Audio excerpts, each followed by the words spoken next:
Okay, fine people of the internet. This is diary update number 3 of the VR 3.4 litre project. I can say finally it's alive. Well, sort of. Having a couple little minor issues with some wiring, but as you can see I've had some major breakthroughs. First off, well, we've got the intake manifold for the most part pretty good. I don't have any fittings on there for vacuum yet, so no vacuum brakes, no vacuum feed to what will be a fuel pressure reg and a map sensor for an aftermarket ECU. And we have our mass airflow sensor held on with tape, but that's sufficient to start it for the first time. Now, where I've been having a little bit of an issue is I've had to lengthen my wiring here for the mass airflow sensor and the throttle position. I'm getting codes thrown for throttle position, not working, all kinds of various other things there. The only other wiring I had to lengthen was cam sensor, and everything else for the most part reaches sort of.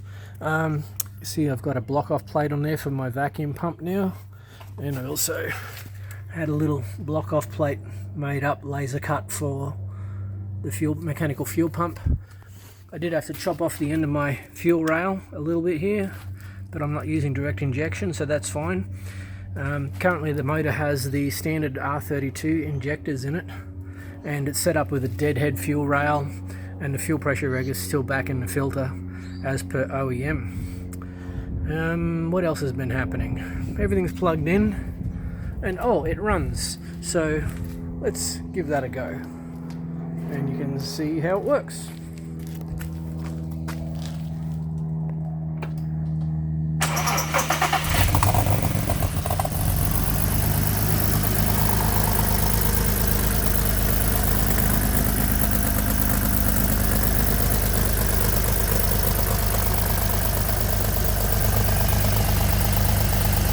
.4 litre.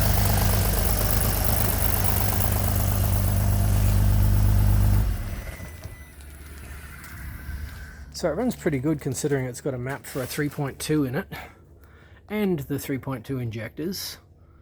It's sort of to be expected, I guess, but it is just idling. I really want to sort out that throttle position thing tomorrow, find out why it's throwing codes. Initially I did lengthen the loom, much the same way I did that, and then I should have tested it beforehand perhaps. I'm not sure where the fault is, but that's a job for tomorrow, I think. Anyway, all in all, quite a successful update. Pretty happy with how that intake manifold turned out. Ended up just using a couple of bends and got a intake manifold cast plenum from a Ford XR6 Turbo, which is an Australian delivered car. Ended up having to chop it up fairly significantly to get it all to fit, but it does clear everything nicely. Clears the fans on the radiator and everything, and the bonnet closes.